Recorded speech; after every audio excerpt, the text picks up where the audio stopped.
Hello all, welcome. അപ്പോൾ ഈ ഒരു വീഡിയോയിൽ നമുക്ക് ഇംഗ്ലീഷ് ഗ്രാമറിൽ ഇമ്പോർട്ടൻ്റ് ആയിട്ട് അറിഞ്ഞിരിക്കേണ്ട, അതായത് ഇംഗ്ലീഷ് ഗ്രാമർ പഠിക്കാനായിട്ട് ഒരാൾ വരുന്നു. അപ്പോൾ അയാൾക്ക് കുറേ വീഡിയോസ് കണ്ടാലാണ് എന്താ ഇമ്പോർട്ടൻ്റ് കാര്യങ്ങൾ പഠിക്കാൻ പറ്റുള്ളൂ. അങ്ങനെ ഒരു പ്രോബ്ലം അയാൾ ഫേസ് ചെയ്യും. അങ്ങനെ പ്രോബ്ലം ഫേസ് ചെയ്യുന്നവർക്ക് ഈസിലി ഒരു ഒറ്റ വീഡിയോയിൽ ഒരുപാട് കാര്യങ്ങൾ പഠിക്കാനായിട്ട് പറ്റുന്ന ഒരു എന്താ പറയുക ഒരു ക്ലാസ് ആയിരിക്കും ഇത്. അപ്പോൾ നമുക്ക് സ്റ്റാർട്ട് ചെയ്യാം. അപ്പോൾ ബിഗിനിങ് മുതൽ എൻഡിങ് വരെ കാണാം. ഇതൊരു ഫ്ലോയിൽ അങ്ങനെ പഠിച്ചു പോയി കഴിഞ്ഞാൽ ഭയങ്കര യൂസ്ഫുൾ ആയിരിക്കും. ഞാൻ ഒരുപാട് വീഡിയോസ് ആയിട്ട് ചെയ്യുന്നത് ഒറ്റ വീഡിയോ ആയിട്ട് എല്ലാം കൂടി കമ്പൈൻ ചെയ്ത് ഒരു സെഷൻ എന്നുള്ള രീതിയിലാണ് ഉദ്ദേശിക്കുന്നത്. ചിലപ്പോൾ ഇതിൽ തീർന്നില്ല എന്നുണ്ടെങ്കിൽ നമ്മളൊരു പാർട്ട് 2 കൂടെ ചെയ്യും. ഓക്കെ, അപ്പോൾ ചാനൽ ഒന്ന് സബ്സ്ക്രൈബ് ചെയ്യുക, എന്നിട്ട് നമുക്ക് തുടങ്ങാം. ഓക്കെ, ഇംഗ്ലീഷ് പഠിക്കുമ്പോൾ ഒരു സെൻറ്റൻസ് എങ്ങനെ കൺസ്ട്രക്ട് ചെയ്യും എന്നുള്ളതിൽ നിന്ന് നമുക്ക് സ്റ്റാർട്ട് ചെയ്യാം. ഒരു സെൻറ്റൻസ് എന്ന് പറയുമ്പോൾ അതിൽ ഇമ്പോർട്ടൻ്റ് ആയിട്ട് വേണ്ട 3 കാര്യങ്ങളുണ്ട്. അതായത് ഇപ്പം നോക്ക്, ഒരു എക്സാമ്പിൾ നിന്ന് തുടങ്ങാം. I eat rice. ഇതൊരു കംപ്ലീറ്റ് ഐഡിയ തരുന്ന ഒരു സെൻറ്റൻസ് ആണല്ലേ. ഞാൻ റൈസ് കഴിക്കും, ഞാൻ ചോറ് കഴിക്കും എന്നുള്ള ഐഡിയ ആണ് അവിടെ വരുന്നത്. ഇവിടെ ഈ ഒരു സെൻറ്റൻസിൽ 3 കാര്യങ്ങൾ പറയുന്നുണ്ട്. എന്തൊക്കെയാണ്? ഐ എന്നുള്ളത് സബ്ജക്റ്റ്, ഈറ്റ് എന്നുള്ളത് വേർബ്, റൈസ് എന്ന് പറയുന്നത് ഒബ്ജക്റ്റ്. കണ്ടോ? ഒരു സെൻറ്റൻസ് എന്ന് പറഞ്ഞാൽ ഇംഗ്ലീഷിൽ ഈ ഒരു ഓർഡറാണ് പോണത്. ഇത് മലയാളത്തിൽ പറയുമ്പോൾ എങ്ങനെയാണ്? ഞാൻ ചോറ് കഴിക്കും, അങ്ങനെ എടുക്കാം. ഞാൻ ചോറ്, അല്ലെങ്കിൽ റൈസ് എന്ന് പറയുമ്പോൾ അരി എന്നുള്ള സെൻസിലാണ്. ഇവിടെ ചോറ് എന്ന് കൊടുക്കുകയാണ്. ഞാൻ കഴിക്കാറുണ്ട്, കഴിക്കും കഴിക്കാറുണ്ട് എന്നുള്ളൊരു മീനിങ് വരും അല്ലേ. ഇത് നമ്മൾ ഈ സബ്ജക്റ്റ് വേർബ് ഒബ്ജക്റ്റിലേക്ക് എഴുതുമ്പോൾ എങ്ങനെയാ വരുന്നത്? ഞാൻ സബ്ജക്റ്റ്, ചോറ് എന്നുള്ളത് ഒബ്ജക്റ്റിലാണ് വരിക, കഴിക്കും എന്നുള്ളത് വേർബിൽ വരും. ഇനി നിങ്ങൾ ചിന്തിക്കാൻ പോകുന്നത് എന്താണ് സബ്ജക്റ്റ്, എന്താണ് വേർബ്, എന്താണ് ഒബ്ജക്റ്റ്? അതാണ് ഇപ്പം നിങ്ങൾ ചിന്തിക്കാം. അത് പറഞ്ഞുതരാം. സബ്ജക്റ്റ് എന്ന് പറഞ്ഞു കഴിഞ്ഞാൽ ആക്ഷൻ ചെയ്യുന്ന ആളെയാണ് സബ്ജക്റ്റ് എന്ന് പറയാം.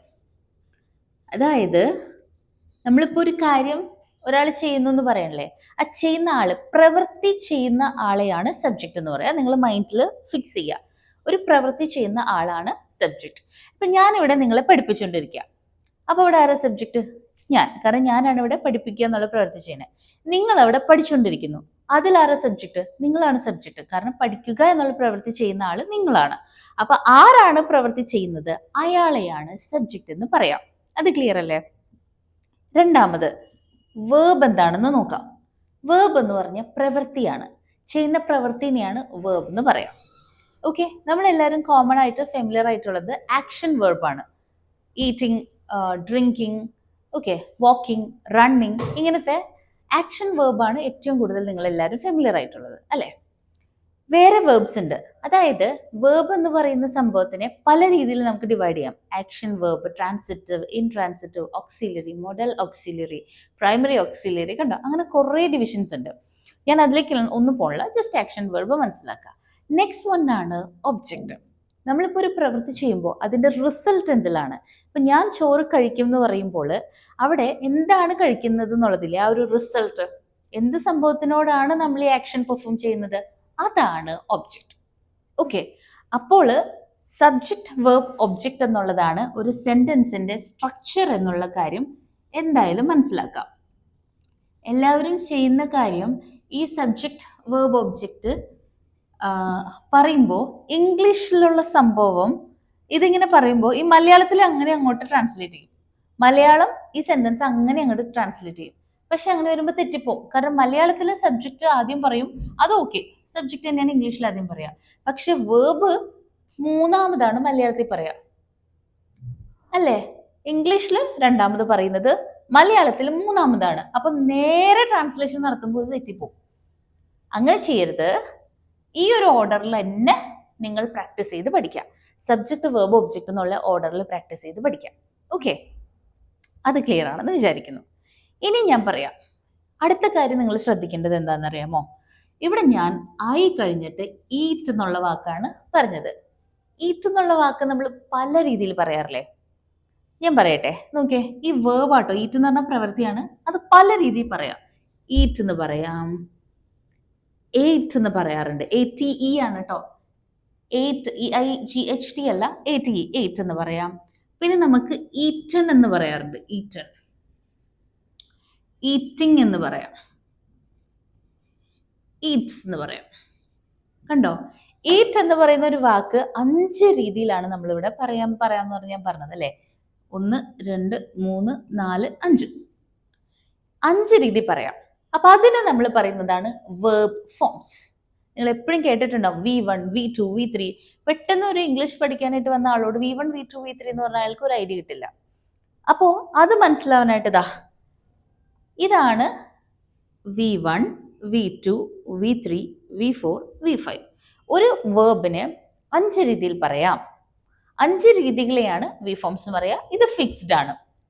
V1 എപ്പോഴും ഈറ്റ് ആണ്, V2 എപ്പോഴും 8 ആണ്, V3 eaten, V4 eating, V5 Eats. ഇത് ഫിക്സ്ഡ് ആണ്. എല്ലാ വേർബ്സിനെയും നമുക്ക് ഇങ്ങനെ പറയാം. വേർബ്സ് എന്ന് പറഞ്ഞാൽ പ്രവൃത്തികൾ കേട്ടോ. റൺ പറയാം, ഡ്രിങ്ക് പറയാം, റീഡ് പറയാം, ഗോ പറയാം, പ്ലേ പറയാം, റൈറ്റ് പറയാം. എല്ലാം പ്രവൃത്തികളാണ്. റൺ ഓടുക, ഡ്രിങ്ക് കുടിക്കുക, റീഡ് വായിക്കുക, ഗോ പോകുക, പ്ലേ കളിക്കുക, റൈറ്റ് എഴുതുക. കണ്ടോ, എല്ലാത്തിനും നമുക്ക് വി ഫോംസ് പറയാം. ഇതേപോലെ പറയാം. ഇത് നിങ്ങൾ ഗൂഗിൾ റെഫർ ചെയ്ത് പഠിക്കുക. ഗൂഗിളിൽ നോക്കിയിട്ട് ഈ വേർബ് ഫോംസ് പഠിക്കുക. നിങ്ങൾക്കൊരു എന്താ പറയുക, ഒരു ഹെൽപ്പ് ഞാൻ ചെയ്യാം. ഈ വേർബ് ഫോംസിന്റെ PDF ഡിസ്ക്രിപ്ഷനിൽ ഞാൻ കൊടുക്കാം. നിങ്ങൾ ക്ലിക്ക് ചെയ്യുമ്പോൾ തന്നെ വേർബ് ഫോംസ് നിങ്ങൾക്ക് വിസിബിൾ ആയിക്കോളും. അങ്ങനെ ചെയ്യാം കേട്ടോ. ഓക്കെ, സോ അത് പഠിക്കാം.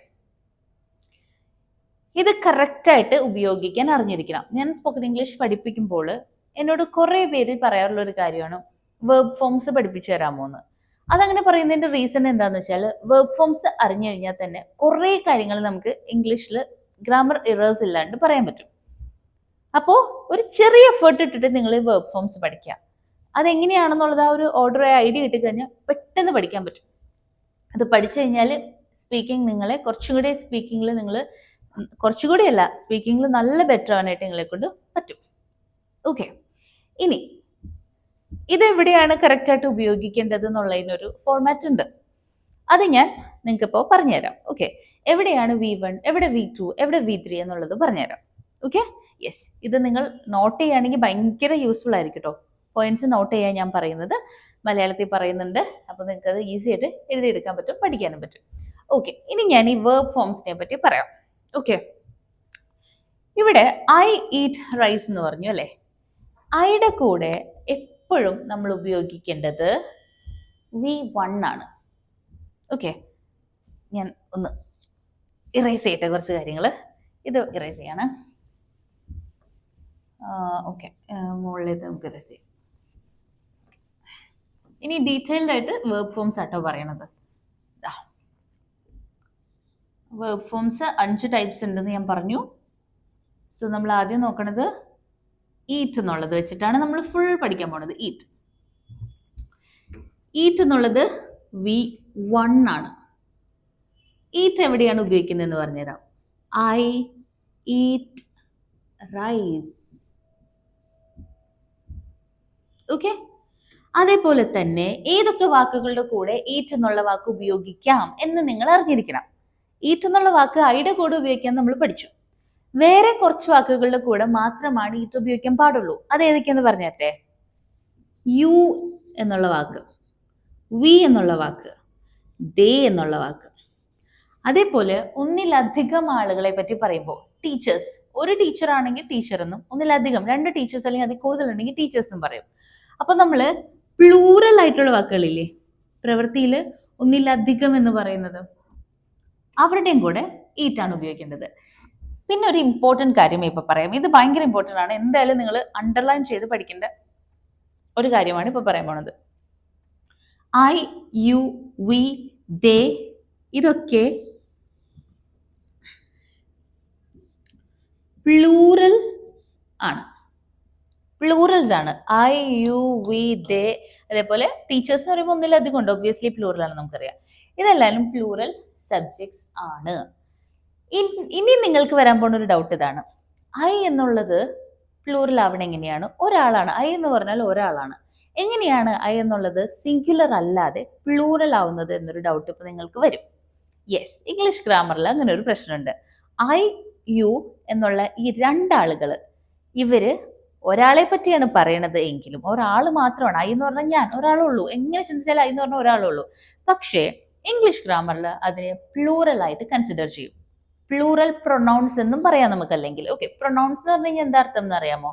നമ്മളിപ്പോ ഒരാളുടെ പേര് എപ്പോഴും റിപ്പീറ്റ് പറയാതെ അവൻ, അവൾ, ഞാൻ, നീ എന്നൊക്കെ മാറ്റി പറയില്ലേ, അതാണ് പ്രൊനൗൺസ്, വേറെ ഒന്നുമില്ല. അപ്പോ ഐ യു വി ദേ എന്നുള്ളത് എന്താണ്? പ്ലൂറൽ പ്രൊനൗൺസ് ആണ്. വി എന്ന് പറഞ്ഞാൽ ഞങ്ങൾ എന്നുള്ളൊരു, നമ്മൾ എന്നൊക്കെ ഉള്ള ഒരു മീനിങ് ആണ്. അതിലൊന്നിലധികം ആളുകളുണ്ട്. ദേ, അവർ എന്നാണ്, അതിലൊന്നിലധികം ആളുകളുണ്ട്. പക്ഷെ ഐ യു എന്ന് പറയുന്നത് ഒരാളേ ഉള്ളൂ അല്ലേ? പക്ഷെ അത് ഇതിൽ വരുന്നതാണ്, പ്ലൂറൽ പ്രൊനൗൺസിൽ വരും. ഈ വാക്കുകളുടെ എല്ലാനും കൂടെയാണ് V1 ഉപയോഗിക്കുക. I eat rice, you eat rice, we eat rice, they eat rice, അങ്ങനെ. അതായത് ഏത് വേർബ് ഫോംസിന്റെയും V1 ആണ് ഐ യു വി ദേയുടെ കൂടെ ഉപയോഗിക്കേണ്ടത്. ഓക്കെ, ഇനി അടുത്തത് പറഞ്ഞുതരാം. എന്നാല് ഞാൻ റൈസ് കഴിക്കാറുണ്ട്, നീ റൈസ് കഴിക്കാറുണ്ട് എന്നൊക്കെ പറയുമ്പോൾ ഈറ്റ് എന്ന് പറഞ്ഞു. അവൾ റൈസ് കഴിക്കാറുണ്ട്, അല്ലെങ്കിൽ ഒരാളുടെ കാര്യം പറഞ്ഞിട്ട്, അതായത് ഇപ്പോ ടീച്ചർ റൈസ് കഴിക്കാറുണ്ട് എന്ന് പറയുമ്പോൾ അവിടെ ഏത് വാക്ക് ഉപയോഗിക്കും?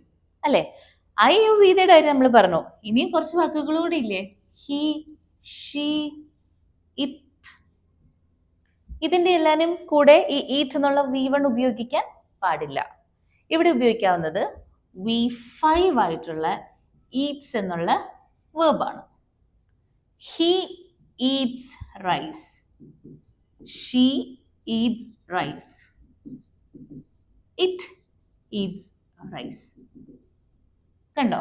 ഇവരുടെ എല്ലാവരുടെയും കൂടെ ഹി, ഷീ, ഇറ്റിന്റെ കൂടെ ഉപയോഗിക്കേണ്ടത് V5 ആണ്. അതാണ് നിങ്ങൾ മനസ്സിലാക്കേണ്ട ഒരു വെരി ഇമ്പോർട്ടൻറ്റ് കാര്യം. ഇവിടെ നോക്കിയേ, പ്ലൂറൽ സബ്ജക്ട്സ് ആണ് ഇവരെല്ലാവരും. ഇതിന്റെ കൂടെ പ്ലൂറൽ വെർബായിട്ടുള്ള V1 ചേർക്കണം. ഇനി പറയാൻ പോകുന്നത് വെരി ഇമ്പോർട്ടൻറ്റ് വേറൊരു കാര്യമാണ്.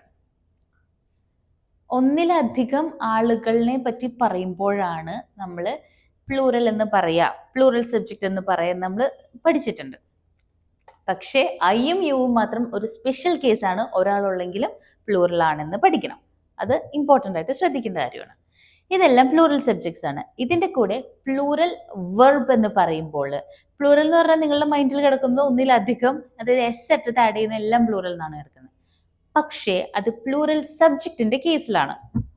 ഓക്കെ, പ്ലൂറൽ വെർബ് എന്ന് പറയുന്നത് എൻഡിങ്ങിൽ എസ് ഇല്ലാത്തതാണ്. അതെന്താന്ന് വെച്ചാല് ഇനി പറയാൻ പോകുന്നത് ശ്രദ്ധിച്ച്, ഇംഗ്ലീഷ് ഗ്രാമറിൽ സബ്ജക്ട് വെർബ് എഗ്രിമെന്റ് എന്ന് പറയുന്ന ഒരു റൂൾ ഉണ്ട്. സിംഗുലർ സബ്ജക്റ്റിന്റെ കൂടെ സിംഗുലർ വെർബും പ്ലൂറൽ സബ്ജക്റ്റിന്റെ കൂടെ പ്ലൂറൽ വെർബും മാത്രമേ ഉപയോഗിക്കാൻ പാടുള്ളൂ. ഇതെല്ലാം പ്ലൂറൽ സബ്ജക്ട്സ് ആണ്. ഇതിന്റെ കൂടെ പ്ലൂറൽ വെർബാണ് ഉപയോഗിച്ചത്. പ്ലൂറൽ വെർബ് എന്ന് പറഞ്ഞാൽ ശ്രദ്ധിക്കുക, അറ്റത്ത് എസ് ഇല്ല. അപ്പൊ നിങ്ങൾ ചോദിക്കും, അറ്റത്ത് എസ് ഉള്ളത് ഏത് വെർബാണ്? സിംഗുലർ വെർബാണോന്ന്? യെസ്, അറ്റത്ത് അതായത് എൻഡിങ്ങില് എസ് ഉള്ളത് സിംഗുലർ വെർബാണ്. അതായത് ഹി, അവൻ, ഷീ, അവൾ. ഇറ്റ് എന്ന് പറയുന്നത് ഹ്യൂമൻ ബീങ്സ് അല്ലാത്ത എല്ലാത്തിനും ഇറ്റ് എന്ന് പറഞ്ഞാൽ നമുക്ക് മെൻഷൻ ചെയ്യാം. ഇതിന്റെ എല്ലാത്തിനും കൂടെ എൻഡിങ്ങിൽ എസ് ആഡ് ചെയ്ത് നമ്മൾ പറഞ്ഞു. ഹി എന്ന് പറഞ്ഞ ഒരാളേ ഉള്ളൂ, പക്ഷെ ഇവിടെ നമ്മൾ എസ് ആഡ് ചെയ്തിട്ടുണ്ട്. അങ്ങനെയാണ്. അതായത് എസ് ആഡ് ചെയ്യുന്നതാണ് സിംഗുലർ വെർബ്. ഹി, ഷീ, ഇറ്റൊക്കെ സിംഗുലർ സബ്ജക്ട്സ് ആണ്. ഒരാളേ ഉള്ളൂ, സിംഗുലർ പ്രൊനൗൺസ് എന്ന് പറയാം. ഇതിന്റെ കൂടെ എസ് ആഡ് ചെയ്തിട്ടുള്ള വെർബ് തന്നെ ഉപയോഗിക്കണം. അതാണ് സിംഗുലർ വെർബ്. കൺക്ലൂഡ് ചെയ്ത് പറയാം, എൻഡിങ്ങില് വെർബിന്റെ എൻഡിങ്ങില് എസ് ആഡ് ചെയ്താൽ അത് സിംഗുലർ വെർബാണ്. വെർബിന്റെ എൻഡിങ്ങിൽ എസ് ഉണ്ടെങ്കിൽ അത് സിംഗുലർ വെർബാണ്, വെർബ്. ഓക്കെ, ഇപ്പോ 2 പേന ഞാൻ കൈപിടിച്ചിട്ടുണ്ടെങ്കിൽ പെൻസ് എന്ന് പറയാം. അത് സബ്ജക്റ്റ്, പ്ലൂറൽ സബ്ജക്റ്റ് ആണ്. ഒന്നിലധികം 2 പേന എടുത്തു. 2 പേന എന്ന് പറയുമ്പോൾ ഒന്നിലധികം ഉണ്ടല്ലോ, സോ പെൻസ് എന്നേ പറയുള്ളൂ. അത് പ്ലൂറൽ സബ്ജക്റ്റ് ആണ്. പക്ഷേ റൈറ്റ് എന്നുള്ള വാക്കിന്റെ കൂടെ എസ് ആഡ് ചെയ്ത് കഴിഞ്ഞാൽ 2 റൈറ്റ്സ് അല്ലെങ്കിൽ 2, അതായത് WRIT എഴുതുക എന്നുള്ളത്, അതിൻ്റെ കൂടെ എന്തെങ്കിലും എസ് ആഡ് ചെയ്ത് കഴിഞ്ഞാൽ 2 എഴുത്ത് 3 എഴുത്ത് അങ്ങനെ മീനിങ് ഉണ്ടോ? ഇല്ല, അങ്ങനെ ഒരു സംഭവം ഇല്ല. അപ്പൊ മനസ്സിലാക്കുക, വേർബിന്റെ അറ്റത്ത് എസ് ആഡ് ചെയ്താൽ അത് സിംഗുലർ വെർബാണ്, എസ് കട്ട് ചെയ്ത് കഴിഞ്ഞാൽ അത് പ്ലൂറൽ വെർബാണ്. Okay, yes. ഇനി അടുത്തത് പറഞ്ഞുതരാം. നമ്മൾ പറഞ്ഞു V1 എന്നുള്ളത് ഇവരുടെ എല്ലാവരുടെയും കൂടെ ഉപയോഗിക്കാൻ പാടുള്ളൂ, V5 ഇവരുടെ കൂടെ ഉപയോഗിക്കാവൂ. ഇനി നമുക്ക് V2 ഉപയോഗിക്കുന്നതിനെ പറ്റി പഠിക്കാം. V2 നമുക്ക് ആരുടെ കൂടെ വേണമെങ്കിലും ഉപയോഗിക്കാം.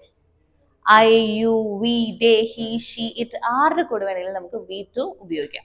V2 എന്ന് പറഞ്ഞു കഴിഞ്ഞാൽ ചെയ്ത് കഴിഞ്ഞ കാര്യം പറയാനാണ് ഉപയോഗിക്കേണ്ടത്. V1 എവിടെയാണെന്ന് അറിയാമോ? എപ്പോഴും ചെയ്യാറുണ്ട്, നമ്മൾ റിപ്പീറ്റഡ് ആയിട്ട് എപ്പോഴും ചെയ്യുന്ന കാര്യം. ഞാൻ എപ്പോഴും ഇംഗ്ലീഷ് പഠിപ്പിക്കാറുണ്ട്, ഐ ടീച്ച് ഇംഗ്ലീഷ് എന്ന് പറയുമ്പോൾ അവിടെ എപ്പോഴും ചെയ്യുന്ന പ്രവൃത്തിയാണ് പറയണേ. അതിൻ്റെ നെക്സ്റ്റ് ലെവലാണ് V2, അതായത് ചെയ്ത് കഴിഞ്ഞു, കംപ്ലീറ്റ് ആയി. ഞാൻ ഇന്നലെ ഇംഗ്ലീഷ് പഠിപ്പിച്ചു അങ്ങനെയൊക്കെ പറയില്ലേ, അവിടെ ഉപയോഗിക്കേണ്ടത് V2 ആണ്. ഓക്കെ, V1 എവിടെയാണ്? നമ്മൾ എപ്പോഴും ചെയ്യേണ്ട കാര്യം പറയുമ്പോഴാണ് V1 ഉം V5 ഉം. ചെയ്ത് കംപ്ലീറ്റ് ആയ കാര്യം പറയാനായിട്ട് V2. ഇവിടെ നോക്കേ, ഞാൻ ഇന്നലെ ബിരിയാണി കഴിച്ചു, അതെങ്ങനെയാ പറയാ? I ate biryani yesterday. ഇതിന്റെ മീനിങ് എന്താണ്? ഞാൻ ഇന്നലെ ബിരിയാണി കഴിച്ചു. എയ്റ്റ് എന്നുള്ള വാക്ക് ആരുടെ കൂടെ വേണമെങ്കിലും ഉപയോഗിക്കാം.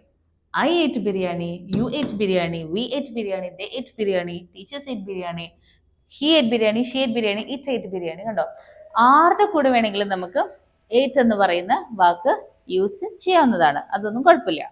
ഓക്കെ, ഇനി V2, അതായത് ചെയ്ത് കഴിഞ്ഞ കാര്യം പറയാനായിട്ടാണ് ഈ പറയുന്ന വാക്ക് നമ്മൾ ഉപയോഗിക്കേണ്ടത്. ഇനി നെക്സ്റ്റ് നമ്മൾ നോക്കാൻ പോകുന്നത്